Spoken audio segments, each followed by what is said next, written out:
ओम शांति। आज है 27 नवंबर 2023। आज बाप दादा के अनमोल मधुर मीठे वाक्य सुनते हैं।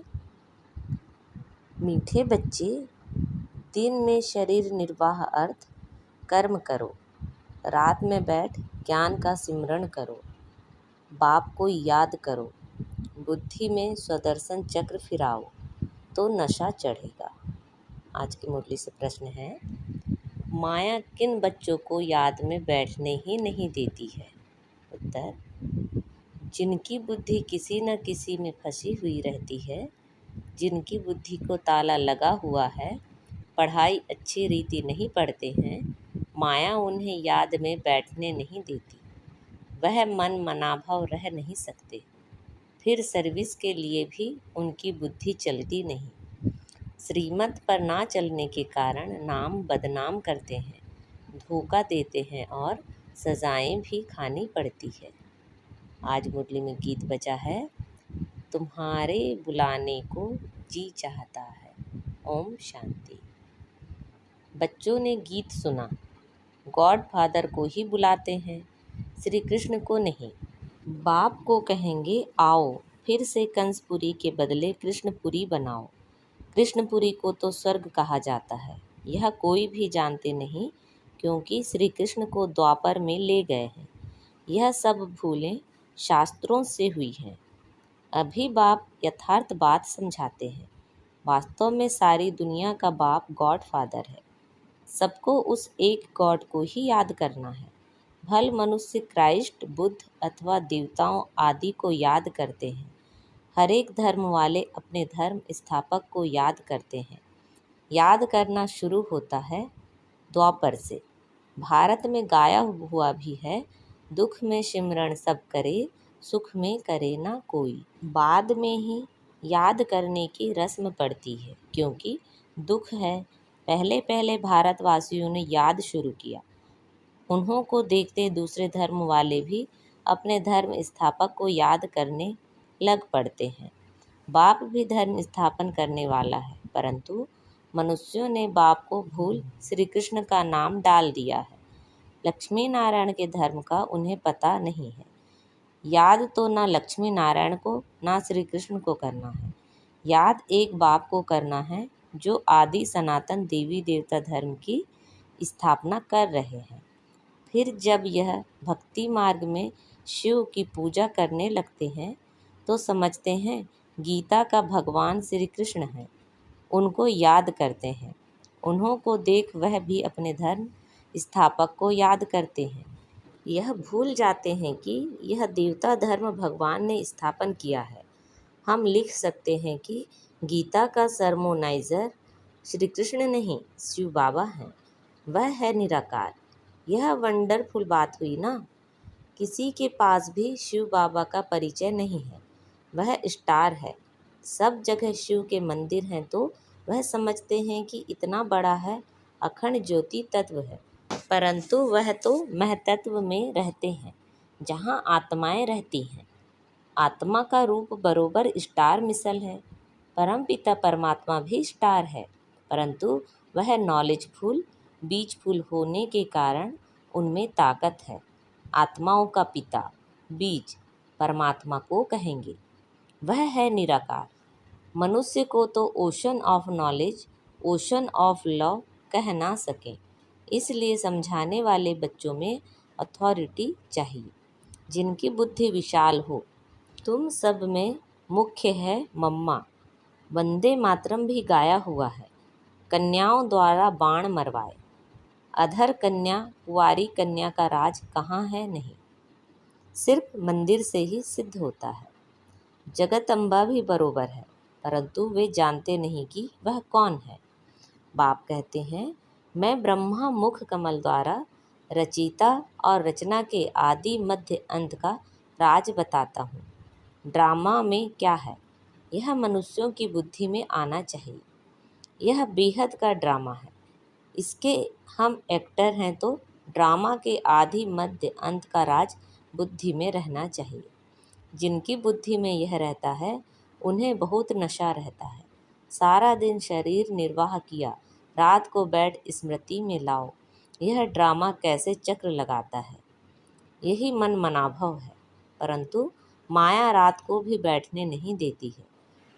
एक्टर्स की बुद्धि में तो ड्रामा का राज रहना चाहिए ना, परंतु है बड़ा मुश्किल। कहाँ ना कहाँ फंस पड़ते हैं तो बाबा बुद्धि का ताला बंद कर देते हैं। बहुत बड़ी मंजिल है। अच्छी पढ़ाई वाले फिर तनख्वाह भी अच्छी लेते हैं ना। यह पढ़ाई है, परंतु बाहर जाने से भूल जाते हैं, फिर अपनी मत पर चल पड़ते हैं। बाप कहते हैं, मीठे बच्चे, श्रीमत पर चलने में ही तुम्हारा कल्याण है। यह है पतित दुनिया। विकार को पाइजन कहा जाता है, जिसका सन्यासी लोग सन्यास करते हैं। यह रावण राज्य शुरू ही होता है द्वापर से। यह वेद शास्त्र आदि सब भक्ति मार्ग की सामग्री है। सर्विस के लिए बच्चों की बुद्धि चलनी चाहिए। श्रीमत पर चलें तो धारणा भी हो। बच्चे जानते हैं विनाश सामने खड़ा है। सब दुखी हो रड़ी मारेंगे। हे भगवान रहम करो। त्राही त्राही करते समय भगवान को याद करेंगे। पार्टीशन के समय कितना याद करते थे, हे भगवान रहम करो, रक्षा करो। अब रक्षा क्या करेंगे? रक्षा करने वाले को ही जानते नहीं तो रक्षा करेंगे कैसे? अभी बाप आया है, परंतु मुश्किल कोई की बुद्धि में बैठता है। बाप समझाते हैं, ऐसे ऐसे सर्विस करो। यह श्रीमत बाप की मित्रति है। ऐसे बाप को पहचान नहीं सकते। यह भी कैसा वंडर है। कितनी समझने की बातें हैं। सारा दिन शिव बाबा की याद बुद्धि में रहे, यह भी उनका रथ साथी ठहरा ना। बाबा देखते हैं बच्चे आज बहुत अच्छे निश्चय बुद्धि हैं, कल संशय बुद्धि बन जाते हैं। माया का तूफान लगने से अवस्था गिरती है, तो बाबा इसमें क्या कर सकते हैं। तुम ज्ञान में आए, सरेंडर हुए, तो तुम ट्रस्टी ठहरे। तुम क्यों फिक्र करते हो? सरेंडर किया है, फिर सर्विस भी करनी है तो रिटर्न में मिलेगा। अगर सरेंडर हुआ है, सर्विस नहीं करता तो भी उनको खिलाना तो पड़े, तो उन पैसों से ही खाते खाते अपना ख़त्म कर लेते हैं। सर्विस करते नहीं हैं। तुम्हें सर्विस करनी है मनुष्य को हीरे जैसा बनाने की। मुख्य बाबा की रूहानी सर्विस करनी है, जिससे मनुष्य उच्च बने। सर्विस नहीं करते तो जाकर दास दासी बनेंगे। जो अच्छी पढ़ाई पढ़ते हैं उनका मान भी ऊंचा होता है। जो नापास होंगे वह जाकर दास दासी बनेंगे। बाबा कहते हैं, बच्चे मुझे याद करो और वर्षा लो। बस यह मन मनाभव अक्षर ही राइट है। ओशन ऑफ नॉलेज कहते हैं कि मुझे याद करो तो तुम्हारे विकर्म विनाश होंगे। ऐसे श्री कृष्ण कह ना सके। बाप ही कहते हैं, मामेकम याद करो और भविष्य राज्य पद को याद करो। यह राजयोग है ना, इससे प्रवृत्ति मार्ग सिद्ध होता है। यह तुम ही समझा सकते हो। तुम्हारे में भी जो सर्विस से बल तीखे हैं उन्हों को बुलाया जाता है, समझा जाता है। यह होशियार हैंड है। बच्चों को योग युक्त बनना है। श्रीमत पर अगर नहीं चलते तो नाम बदनाम करते हैं, धोखा देते हैं तो फिर सजाएं खानी पड़ती है, ट्रिब्यूनल भी बैठती है ना। अच्छा, मीठे मीठे से खिलते बच्चों प्रति माता पिता बाप दादा का याद प्यार, गुड मॉर्निंग और नमस्ते। रूहानी बाप की रूहानी बच्चों को नमस्ते। हम सब रूहानी बच्चों की रूहानी माता पिता बाप दादा को याद प्यार, गुड मॉर्निंग और नमस्ते। अब रात्रि क्लास सुनते हैं। बच्चों को पहले पहले समझानी देनी है बाप की। बेहद का बाप ही हमको पढ़ाते हैं।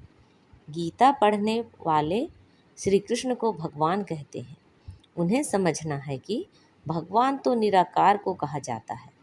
देहधारी तो बहुत हैं, बिगर देह है एक, वह है ऊंचे ते ऊंचा शिव बाबा। यह अच्छी रीत बुद्धि में बिठाओ। बेहद के बाप से बेहद का वर्षा मिलता है। वही उच्च ते उच्च निराकार परम पिता परमात्मा है। वह है बेहद का बाप और यह है हद का बाप। और कोई 21 जन्मों का वर्षा नहीं देते हैं। ऐसा भी कोई बाप नहीं जिससे अमर पद मिले।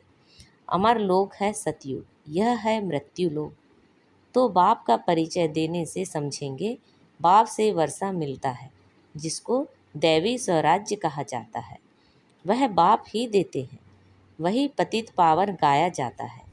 वह कहते हैं, अपने को आत्मा समझ मुझ बाप को याद करो तो पाप कट जाएंगे। पतित से पावन बन पावन दुनिया में चलने लायक बन सकते हो। कल्प कल्प बाप कहते हैं, मामे कम याद करो। याद की यात्रा से ही पवित्र बनना है। अभी पावन दुनिया आ रही है, पतित दुनिया विनाश होनी है। पहले पहले बाप का परिचय दे पक्का कराना है। जब पक्का बाप को समझ जाएं, तब बाप से वर्षा मिले। इसमें माया भुलाती बहुत है। तुम कोशिश करते हो बाप को याद करने की, फिर भूल जाते हो। शिव बाबा को याद करने से ही पाप कटेंगे। वह बाबा इनके द्वारा बताते हैं, बच्चे मुझे याद करो, फिर भी धंधे आदि में भूल जाते हैं। यह भूलना नहीं चाहिए, यही मेहनत की बात है। बाप को याद करते करते कर्मातीत अवस्था तक पहुँचना है। कर्मातीत अवस्था वाले को कहा जाता है फरिश्ता। तो यह पक्का याद करो, कैसे किसी को समझाएं। पक्का निश्चय भी हो कि हम भाइयों को, आत्माओं को समझाते हैं। सबको बाप का पैगाम देना है। कई कहते हैं, बाबा पास चलूं, दीदार करूं, परंतु इसमें दीदार आदि की तो बात ही नहीं है। भगवान आकर सिखलाते हैं और मुख से कहते हैं, तुम मुझ अपने निराकार बाप को याद करो। याद करने से सब पाप कट जाते हैं। कहाँ भी धंधे आदि में बैठे घड़ी घड़ी बाप को याद करना है। बाप ने हुक्म दिया है, मुझे याद करो। निरंतर याद करने वाले ही विन करेंगे। याद नहीं करेंगे तो मार्क्स कम हो जाएंगे। यह पढ़ाई है ही मनुष्य से देवता बनने की, जो एक बाप ही पढ़ाते हैं। तुम्हें चक्रवर्ती राजा बनना है तो 84 जन्मों को, चक्र को भी याद करना है। कर्मातीत अवस्था तक पहुँचने के लिए मेहनत करनी है। वह अंत में होनी है। अंत कोई भी समय आ सकती है, इसलिए पुरुषार्थ लगातार करना है। नित्य तुम्हारा पुरुषार्थ चलता रहे। लौकिक बाप तुम्हें ऐसे नहीं कहेंगे कि देह के सभी संबंध छोड़ अपने को आत्मा समझो, शरीर का भान छोड़ मुझे याद करो तो पाप कटेंगे। यह तो बेहद का बाप ही कहते हैं, बच्चे मुझ एक की याद में रहो तो सब पाप कट जाएंगे, तुम सतो प्रधान बन जाएंगे। यह धंधा तो खुशी से करना चाहिए ना। भोजन खाते समय भी बाप को याद करना है। याद में रहने का गुप्त अभ्यास तुम बच्चों का चलता रहे तो अच्छा है, तुम्हारा ही कल्याण है। अपने को देखना है, बाबा को कितना समय याद करता हूँ। अच्छा, मीठे मीठे सिखिलते बच्चों प्रति याद प्यार और गुड नाइट। ओम शांति। आज धारणा के लिए मुख्य सार हैं, मनुष्यों को हीरे जैसा बनाने की रूहानी सर्विस करनी है। कभी भी संशय बुद्धि बन पढ़ाई को नहीं छोड़ना है। ट्रस्टी होकर रहना है। शरीर निर्वाह अर्थ कर्म करते भी बाप को याद करना है। श्रीमत पर अपना कल्याण समझ चलते रहना है, अपनी मत पर नहीं चलनी है। आज बाबा ने हमें वरदान दिया है, मनसा और वाचा की शक्ति को यथार्थ और समर्थ रूप में कार्य में लगाने वाले त्रिव पुरुषार्थी भव। त्रिव पुरुषार्थी अर्थात फर्स्ट डिवीज़न में आने वाले बच्चे संकल्प शक्ति और वाणी की शक्ति को यथार्थ और समर्थ रीति से कार्य में लगाते हैं। वे इसमें लूज नहीं होते। उन्हें यह स्लोगन सदा याद रहता है कि कम बोलो, धीरे बोलो और मधुर बोलो। उनका हर बोल योग युक्त, युक्ति युक्त होता। वह आवश्यक बोल ही बोलते, व्यर्थ बोल, विस्तार के बोल बोलकर अपनी एनर्जी समाप्त नहीं करते। वे सदा एकांत प्रिय रहते हैं। आज का स्लोगन है, संपूर्ण नष्टो मोह वह है जो मेरेपन के अधिकार का भी त्याग कर दे। अब मातेश्वरी जी के मधुर महावाक्य सुनते हैं। मन के अशांति का कारण है कर्म बंधन और शांति का आधार है कर्मातीत। वास्तव में हर एक मनुष्य की यह चाहना अवश्य रहती है कि हमको मन की शांति प्राप्त हो जावे। इसलिए अनेक प्रयत्न करते आए हैं, मगर मन को शांति अब तक प्राप्त नहीं हुई। इसका यथार्थ कारण क्या है? अब पहले तो यह सोच चलना जरूरी है कि मन के अशांति की पहली जड़ क्या है। मन की अशांति का मुख्य कारण है कर्म बंधन में फंसना।